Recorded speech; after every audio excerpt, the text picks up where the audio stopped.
Eu descobri que minha esposa me traía porque ela me pediu para comprar flores para a amante dela. O mais cruel é que naquela manhã eu acordei achando que ainda era o homem mais amado daquela casa. Sou casado há 11 anos com a Camila e até hoje não sei se o que mais me destruiu foi a traição ou a calma com que ela continuou dobrando nossas toalhas, escolhendo nosso café e me chamando de amor enquanto escondia outra vida dentro da bolsa. A gente mora em Curitiba, num apartamento pequeno demais para tantos silêncios. Eu trabalho com seguros, ela é coordenadora de eventos em um hotel e por muito tempo achei bonito ela chegar tarde, exausta, dizendo que estava cuidando de casamentos de outras pessoas. Eu fazia jantar, deixava a luz da varanda acesa, guardava o lado dela da cama como quem guarda um lugar sagrado. Naquela terça, ela saiu apressada, com o cabelo ainda úmido e aquele perfume doce que só usava quando queria parecer segura. Antes de fechar a porta, voltou, me deu um beijo rápido na testa e disse: Rafa, você consegue passar na floricultura hoje? Preciso mandar um arranjo para uma cliente importante. Coisa fina, tá? Nada exagerado. Eu ri e perguntei desde quando o marido virou assistente de evento. Ela sorriu, mas foi um sorriso torto, nervoso, quase bonito de tão falso. Desde que eu casei com o melhor homem do mundo, ela respondeu. E eu, idiota, fiquei feliz. No almoço, fui até a floricultura do bairro, aquela mesma onde eu comprava rosas para ela no nosso aniversário. A atendente me reconheceu e perguntou: Para Dona Camila de novo? Aquilo me pegou de lado. Como assim, de novo? Ela ficou sem graça, mexeu numa fita dourada e disse que talvez tivesse confundido. Eu devia ter ido embora. Devia ter fingido que não ouvi. Mas tem uma parte da gente que, quando sente o cheiro da verdade queimando, aproxima o rosto, mesmo sabendo que vai doer. Pedi para ver o cadastro do envio, dizendo que Camila tinha me mandado confirmar o endereço. A atendente hesitou, mas mostrou a tela. O cartão dizia: Pra noite que eu não consigo esquecer. C. Eu fiquei olhando aquelas palavras como se fossem escritas numa língua antiga, uma que meu coração entendia antes da minha cabeça. O endereço era de um flat no Batel. Não era hotel de evento, não era cliente, não era empresa. Paguei o arranjo mesmo assim. Rosas brancas, as favoritas dela, não minhas. E quando a atendente perguntou se eu queria alterar alguma coisa no cartão, eu disse que sim. Peguei a caneta com a mão firme e acrescentei uma frase embaixo da assinatura dela. Hoje ele vai saber. Eu não fui direto para casa depois da floricultura, porque alguma coisa dentro de mim já sabia que aquele dia não terminaria com normalidade e talvez eu estivesse tentando esticar o pouco de ignorância que ainda me restava antes de atravessar um ponto sem volta. Fiquei dentro do carro por quase 20 minutos, com o arranjo no banco do passageiro, como se aquelas rosas brancas estivessem me observando em silêncio. Testemunhas de uma história que eu ainda fingia não entender. Eu repeti mentalmente o endereço do flat no Batel como se fosse um código que, se decifrado da forma certa, pudesse me dar uma saída menos dolorosa. Dirigi até lá sem pressa, obedecendo todos os sinais, todos os limites de velocidade, como se cumprir regras pequenas pudesse me proteger do caos maior que já estava acontecendo. O prédio era discreto, fachada limpa, vidro escuro, o tipo de lugar onde ninguém pergunta nada e tudo acontece atrás de portas fechadas. Estacionei do outro lado da rua e fiquei olhando a entrada por alguns minutos, tentando encontrar alguma lógica que me convencesse a ir embora. Eu pensava nela no nosso sofá, rindo de alguma coisa boba, me chamando de exagerado quando reclamava do trabalho, e ao mesmo tempo via aquele cartão na minha cabeça, para a noite que eu não consigo esquecer. Entrei. O porteiro nem levantou muito os olhos, só perguntou o número do apartamento. Eu inventei que era entrega. Minha voz saiu mais firme do que eu esperava, e isso me assustou. Eu já estava me transformando em alguém que mente sem hesitar, alguém que invade, que desconfia, que calcula. Ele liberou minha entrada, sem questionar. Subi no elevador sozinho, olhando meu reflexo no espelho. Eu parecia o mesmo homem de sempre. Camisa social, aliança no dedo, mas por dentro eu já não reconhecia nada. Quando a porta do apartamento abriu, não foi ela quem apareceu. Foi um homem. Ele devia ter uns 40 e poucos, bem vestido, postura segura, aquele tipo de presença que não pede licença. Ele olhou primeiro para as flores, depois para mim, e demorou alguns segundos a mais do que o normal para perguntar: "A Camila pediu isso?" Eu não respondi de imediato. Meu olhar passou por ele e entrou no apartamento. E foi aí que eu vi o sapato dela no chão. Aquele salto que eu tinha ajudado a escolher no shopping semanas antes. E então, do fundo do apartamento, eu ouvi a voz dela. "Pode deixar ali na mesa, amor." Eu não lembro de ter respirado naquele momento. Só lembro do som da minha própria cabeça ficando silenciosa, como se alguém tivesse desligado tudo dentro de mim para que eu pudesse suportar o que vinha a seguir. A palavra amor saiu da boca dela com uma naturalidade que não combinava com o cenário, como se aquilo fosse rotina, como se aquele homem na porta fosse parte legítima da vida dela, e não eu. O cara me olhou de novo, dessa vez com mais atenção, como quem começa a montar um quebra-cabeça desconfortável. "Pode deixar aqui", ele repetiu, tentando assumir o controle da situação. Mas eu não me movi. Eu dei um passo para dentro do apartamento sem pedir licença, com o arranjo ainda nas mãos, e foi aí que ela apareceu. Camila vinha ajustando o brinco, distraída, com aquele mesmo perfume da manhã, aquele mesmo cabelo ainda levemente úmido que eu tinha visto antes dela sair de casa. Só que o rosto dela mudou no instante em que me viu. Não foi um susto imediato. Foi pior que isso. Foi um atraso de um segundo, um microsegundo, onde ela ainda estava sendo quem ela era ali dentro, antes de lembrar quem eu era. "Rafa." Meu nome saiu baixo, quase sem ar. E naquele segundo, eu vi tudo. Não foi só ela, ali naquele apartamento. Foi cada mensagem escondida, cada saída de trabalho, cada vez que ela virou o celular. Ao contrário, quando eu entrava no quarto, foi como se todas as pequenas coisas que eu ignorei finalmente se organizassem na minha frente, formando uma verdade impossível de negar. O homem ao lado dela ficou em silêncio, olhando de um para o outro. Eu consegui sentir o desconforto dele crescendo, mas também uma curiosidade fria, como se ele estivesse tentando entender qual papel eu ocupava naquela história. Entregador não era. Amigo também não. "Você não ia para a reunião?" eu perguntei. E minha própria voz soou estranha, controlada demais, como se eu estivesse atuando. Ela engoliu seco, deu um passo na minha direção, mas parou no meio do caminho. "Eu posso explicar." Eu quase ri. Não de deboche. Foi um riso sem humor, sem som. Só uma contração involuntária de alguém que percebe que a explicação já não importa mais. Porque a explicação sempre vem depois que a verdade já te atravessou. Coloquei o arranjo sobre a mesa de centro bem no meio da sala e ajeitei o cartão com cuidado, como se aquilo ainda fosse importante. "Eu já sei o suficiente", eu disse. O homem finalmente falou, com um tom mais firme. "Olha, eu acho melhor vocês resolverem isso entre vocês." Eu virei o rosto devagar para ele. "Você já resolveu bastante coisa com a minha esposa, não acha?" O silêncio que veio depois foi pesado, quase físico. Camila fechou os olhos por um segundo, como se aquilo fosse inevitável desde o momento em que ela decidiu mentir pela primeira vez. E então ela fez algo que eu não esperava. Ela não negou. Ela não chorou. Ela só olhou para mim e disse, com uma calma que me quebrou mais do que qualquer grito: "Você também não é inocente nisso, Rafael." E foi aí que eu percebi que aquilo não era só uma traição. Era uma história que ela vinha construindo contra mim há muito mais tempo do que eu imaginava. Quando ela disse aquilo, eu senti como se o chão tivesse sido puxado devagar, não de uma vez, mas milímetro por milímetro, me obrigando a perceber cada detalhe da queda. "Você também não é inocente nisso, Rafael." A frase ficou ecoando na minha cabeça de um jeito quase insuportável, porque não vinha carregada de raiva nem de defesa.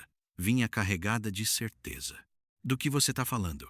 eu perguntei. E dessa vez minha voz falhou um pouco, não por fraqueza, mas porque eu realmente não entendia onde ela queria chegar. Ela respirou fundo, passou a mão pelo cabelo como fazia quando estava tentando organizar os pensamentos, só que aquilo ali não parecia improviso, parecia ensaiado. Você acha mesmo que eu comecei isso do nada? O homem ao lado dela deu um passo para trás, claramente desconfortável, como alguém que entrou numa história achando que era simples demais e agora percebia que estava no meio de algo muito mais profundo. Ele pegou o celular, fingindo checar alguma coisa, mas ficou ali, ouvindo. Eu nunca te traí antes disso, ela continuou, olhando direto nos meus olhos, como se quisesse me obrigar a sustentar aquela versão dela. Mas você já tinha ido embora há muito tempo. Eu senti um aperto estranho no peito, não de culpa, mas de confusão. Eu estava lá todo dia, Camila. Eu estava em casa. Eu fazia tudo por você. Ela soltou um riso baixo, triste, quase cansado. Você fazia tudo, menos estar comigo de verdade. Aquilo me atingiu de um jeito diferente. Não porque justificava o que ela fez, mas porque tocava em alguma coisa que eu sempre ignorei. Eu comecei a lembrar das noites em que eu ficava no celular enquanto ela falava, das vezes em que eu respondia automático, dos finais de semana em que eu preferia o silêncio confortável ao esforço de entender o que ela estava sentindo. Mas, ainda assim, aquilo não explicava aquele apartamento. Então você resolveu se envolver com outro cara? Eu disse, apontando de leve para ele. Era isso que faltava? Ela balançou a cabeça, devagar. Não foi assim que começou. E nesse momento eu senti um frio subir pela minha espinha, porque a forma como ela disse aquilo parecia abrir uma porta que eu não tinha percebido antes. Então, como foi? Eu perguntei. Ela olhou para o homem por um segundo, depois voltou para mim. Hesitou, não por vergonha, mas como se estivesse escolhendo o quanto revelar. Você lembra daquela viagem que eu disse que era um congresso em São Paulo? Meu estômago afundou. Eu lembrava. Lembrava de cada detalhe. E pela primeira vez, desde que entrei naquele apartamento, eu tive a sensação real de que talvez eu não fosse só o cara que foi traído, mas o último a descobrir uma história que já estava fora do meu controle há muito tempo. Quando ela mencionou São Paulo, não foi só uma lembrança que veio. Foi uma sequência inteira de cenas que eu tinha guardado como momentos normais e que, de repente, começaram a parecer distorcidos. Eu lembrei da mala que ela fez com cuidado demais para uma viagem curta, das mensagens curtas durante aqueles dias, do jeito como ela voltou mais leve, não cansada, não sobrecarregada, mas estranhamente tranquila. Lembro, eu respondi, e senti minha garganta secar. Ela assentiu, como se estivesse confirmando algo que só ela já sabia há muito tempo. Aquilo não foi um congresso. O homem ao lado dela desviou o olhar nesse momento, como se aquela parte da história também dissesse respeito a ele, mesmo sem ser mencionada diretamente. Aquilo me incomodou mais do que eu gostaria de admitir. Então o que foi? Eu perguntei, já sentindo que não ia gostar da resposta. Camila respirou fundo antes de falar, e pela primeira vez desde que eu cheguei ali, eu vi algo próximo de vulnerabilidade no rosto dela. Não arrependimento, mas o peso de ter que dizer em voz alta algo que até então vivia só no silêncio. Foi quando eu conheci ele. Não precisei perguntar quem era Elle. A presença daquele homem no apartamento respondeu por ela. E você simplesmente decidiu? Eu insisti, tentando manter alguma lógica, algum controle sobre aquela narrativa que já estava escapando das minhas mãos. Não foi uma decisão de uma hora para outra, Rafa, ela disse. Agora mais baixa, como se cada palavra precisasse atravessar uma resistência interna. Foi a primeira vez em muito tempo que alguém me ouviu de verdade, que prestou atenção em mim sem parecer que estava só esperando eu terminar de falar. Aquilo bateu de novo naquele ponto incômodo, porque eu sabia exatamente do que ela estava falando e odiava saber. E isso justifica você construir uma vida paralela? Eu, rebati, mais duro. Mandar flores com mensagem escondida, mentir todo dia, olhar na minha cara como se nada estivesse acontecendo? Ela fechou os olhos por um instante, como se absorvesse o impacto das minhas palavras, mas não recuou. Eu não acordei um dia e pensei, vou destruir meu casamento. Ela respondeu. Eu fui me afastando E quando percebi, já estava longe demais para voltar fingindo que nada tinha acontecido. O silêncio voltou, pesado, sufocante. Eu olhei ao redor daquele apartamento e comecei a reparar nos detalhes que antes tinham passado despercebidos. Uma taça na mesa, 2 copos. Eu, eu, eu, eu. Um casaco feminino que não era o que ela usava quando saiu de casa. Aquilo não era improviso. Aquilo tinha rotina. Há quanto tempo? Eu perguntei, quase num sussurro. Ela demorou alguns segundos para responder. E quando respondeu, não olhou para mim. Macy's. Macy's. A palavra ficou suspensa no ar como uma sentença. Eu ri de novo, mas dessa vez foi diferente. Foi um riso cansado, quebrado, de alguém que finalmente entende que estava vivendo numa versão editada da própria vida. E você ia continuar até quando? Eu perguntei. Ela levantou os olhos lentamente. E o que eu vi ali não foi arrependimento. Foi algo muito mais frio. Eu já tinha decidido terminar com você. O mundo pareceu parar por um segundo, mas ela ainda não tinha terminado de falar. Eu só não esperava que você descobrisse assim. A forma como ela disse aquilo não foi defensiva, nem arrependida, nem sequer cruel de propósito. Foi pior. Foi honesta demais. Eu já tinha decidido terminar com você. Aquilo não veio como um golpe repentino, veio como uma confirmação lenta de algo que talvez já estivesse morto muito antes daquele dia. E ainda assim doeu como se fosse o primeiro corte. Eu fiquei em silêncio por alguns segundos, não porque não tinha o que dizer, mas porque qualquer palavra parecia pequena demais diante do que estava acontecendo. Eu olhei para ela, de verdade, talvez pela primeira vez em muito tempo, e tentei encontrar a mulher com quem eu me casei. Mas o que eu vi foi alguém que já tinha ido embora, só não tinha fechado a porta ainda. E quando você ia me contar? Eu perguntei, mais baixo, quase cansado. Ela cruzou os braços, não num gesto de defesa, mas de contenção, como se estivesse segurando algo dentro dela. Eu estava esperando o momento certo. Eu balancei a cabeça devagar, sentindo um gosto amargo subir pela garganta. Momento certo? Depois de quantas mentiras? Depois de quantas vezes você voltou para casa e deitou do meu lado como se nada tivesse acontecendo?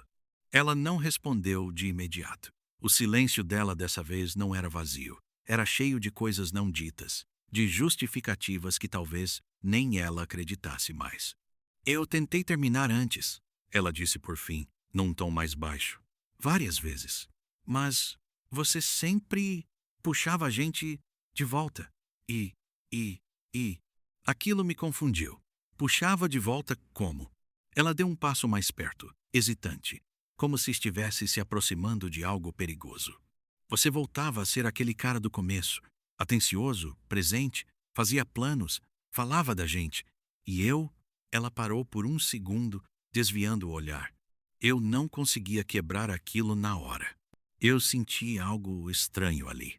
Não era exatamente culpa, mas também não era inocência.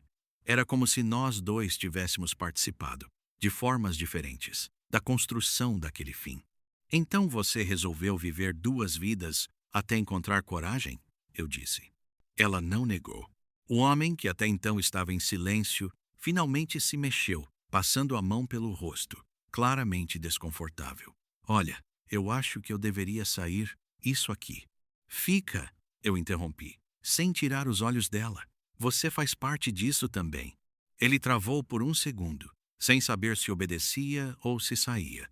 Aquilo me deu uma sensação estranha de controle. A primeira, desde que tudo começou a desmoronar. Ele sabe de mim? Eu perguntei. Camila respondeu antes que ele pudesse falar. Sempre soube. Aquilo me acertou de um jeito diferente. Não era só sobre traição agora. Era sobre eu ser reduzido a uma informação. Uma peça mencionada, explicada, talvez até suavizada. E o que você dizia? Eu continuei, sentindo algo mais escuro começando a crescer dentro de mim. Que eu era ausente, que eu não te ouvia, que eu merecia isso. Ela me olhou, e dessa vez houve hesitação real. Mas não foi o suficiente para impedir a resposta. Eu dizia que a gente já tinha acabado, só que você ainda não sabia. E naquele instante, algo dentro de mim finalmente cedeu. Não foi um grito, não foi um surto. Foi uma decisão silenciosa. Porque se para ela aquilo já tinha terminado há meses, então o que eu estava prestes a fazer não era destruir nada. Era só mostrar para ela que eu também podia acabar com o que restava. E foi exatamente naquele momento que meu celular vibrou no bolso. Uma mensagem de um número que eu não tinha salvo, mas que eu reconheci imediatamente.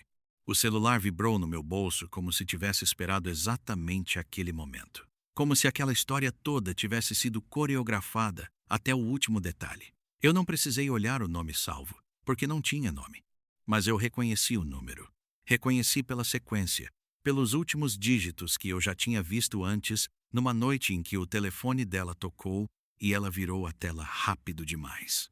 Eu tirei o celular devagar, ainda olhando para Camila. Ela percebeu. O rosto dela mudou na hora, mas não foi medo imediato, foi reconhecimento. Um tipo de tensão que só existe quando duas verdades estão prestes a se encontrar no mesmo lugar. Quem é? Ela perguntou, mais seca agora. Eu não respondi. Abri a mensagem. Ela já contou para você ou ainda está fingindo?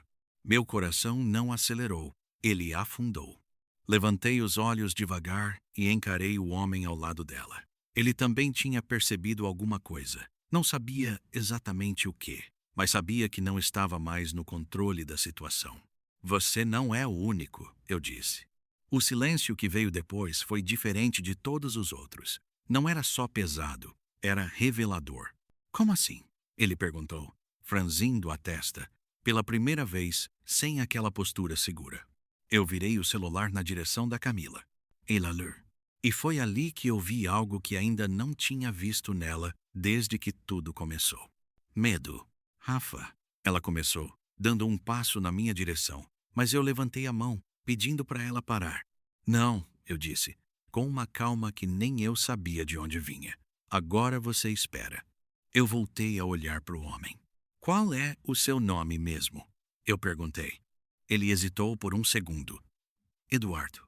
Eu assenti lentamente. Eduardo, você acha mesmo que isso aqui começou em São Paulo? Ele olhou para Camila, confuso. Foi o que ela me disse. Eu soltei um riso curto, sem humor. Claro que foi. Camila agora estava pálida, o corpo rígido, como se cada peça daquela história estivesse escapando do controle dela uma por uma. Rafa, eu posso explicar isso? Ela insistiu. Explicar o quê? Eu cortei, olhando direto para ela. Que você se perdeu, que foi acontecendo, que você não planejou. Dei um passo mais perto. Ou que você só contou para ele metade da história, assim como contou para mim. Ela não respondeu. Não conseguiu. Eu levantei o celular de novo. Porque a pessoa que mandou essa mensagem não é desconhecida para você. Os olhos dela se encheram de algo que eu reconheci na hora. Não era culpa, era pânico. E foi aí que eu disse o nome.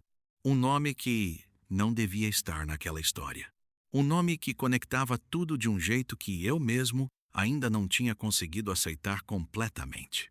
Marcelo. O corpo dela travou e o Eduardo virou o rosto para ela, completamente perdido. Quem é Marcelo? Camila fechou os olhos. E naquele segundo eu soube. Aquilo não era um caso. Era uma teia. E eu estava só começando a entender o tamanho dela. Quando eu disse Marcelo, não foi como soltar uma acusação. Foi como puxar o último fio de uma estrutura que já estava prestes a desabar. O nome caiu no meio da sala e ninguém conseguiu ignorar o peso dele. Camila não negou.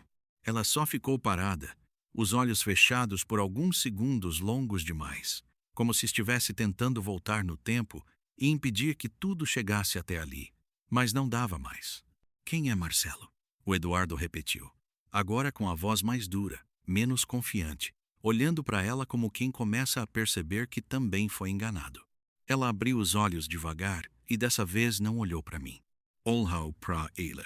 Foi antes de você, ela disse. Aquilo pareceu aliviar o Eduardo por meio segundo, até ele perceber o resto da frase que não tinha sido dita ainda. E durante também eu completei sem tirar os olhos dela. Ela não corrigiu, não tentou, e isso respondeu tudo. O silêncio virou outra coisa ali dentro. Não era mais só desconforto, era ruptura. Eduardo passou a mão pelo rosto, andando alguns passos pela sala, tentando processar uma realidade que claramente não fazia parte do plano dele. Você está me dizendo que... Ele começou, mas não conseguiu terminar. Camila respirou fundo, mas já não tinha mais controle da narrativa. Pela primeira vez, ela parecia pequena dentro da própria história. Eu não planejei assim, ela disse. E eu quase sorri de novo, porque aquela frase já não significava absolutamente nada. Você nunca planejou nada, né? Eu respondi baixo. Só foi deixando acontecer até virar isso. Ela me olhou então. E naquele olhar, tinha algo diferente de antes. Não era só frieza agora. Era cansaço. Era alguém que já não tinha mais como sustentar nenhuma versão. Eu me perdi, ela disse. Eu balancei a cabeça devagar. Não, respondi. Você se dividiu e achou que dava para controlar as partes. O celular ainda estava na minha mão, a mensagem do Marcelo aberta como uma peça final que não precisava mais ser explicada. Ele sabia de mim, sabia do Eduardo. E, pelo jeito, sabia mais do que qualquer um ali. Ele ainda vai te encontrar? Eu perguntei. Ela demorou para responder. Mas quando respondeu, confirmou tudo o que faltava. Era para ser hoje. Eu soltei o ar devagar, olhando ao redor daquele apartamento, para aquela cena absurda que parecia roteiro ruim, mas era a minha vida. Eduardo deu uma risada nervosa, passando a mão na cabeça. Isso é loucura, isso aqui é real. Eu cortei. E pela primeira vez desde que tudo começou, eu me senti estranhamente calmo. Não porque doía menos, mas porque, finalmente, não tinha mais nada escondido. Olhei para Camila mais uma vez. Sem raiva, sem grito, só vazio. Toma uma decisão, eu disse. Mas dessa vez, sem me usar para segurar o que você não consegue escolher. Eu virei as costas. E enquanto caminhava até a porta, ouvi o silêncio deles atrás de mim, pesado, confuso, quebrado. Não teve pedido para eu ficar. Não teve despedida. Só o som da porta fechando. O corredor parecia mais longo do que antes. Cada passo ecoava de um jeito estranho, como se eu ainda estivesse dentro daquele apartamento, mesmo já estando do lado de fora. Eu apertei o botão do elevador e fiquei olhando meu reflexo na porta metálica, tentando reconhecer o homem que ainda carregava a aliança no dedo. Quando as portas abriram, eu entrei sozinho. Só então o celular vibrou na minha mão. Uma mensagem. Número desconhecido. Eu encarei a tela por alguns segundos antes de abrir, como se alguma parte de mim já soubesse exatamente o que ia encontrar ali. E sabia. Cheguei. Ela tá sozinha? O nome embaixo da mensagem. Marcelo. Eu fiquei olhando aquilo sem reação, sentindo alguma coisa dentro de mim mudar de lugar pela última vez naquele dia. Lentamente, eu olhei para o andar do apartamento. Depois, para o botão de saída. E foi nesse momento que eu entendi que, mesmo depois de tudo, ainda existia uma decisão que ninguém ali dentro podia tomar por mim.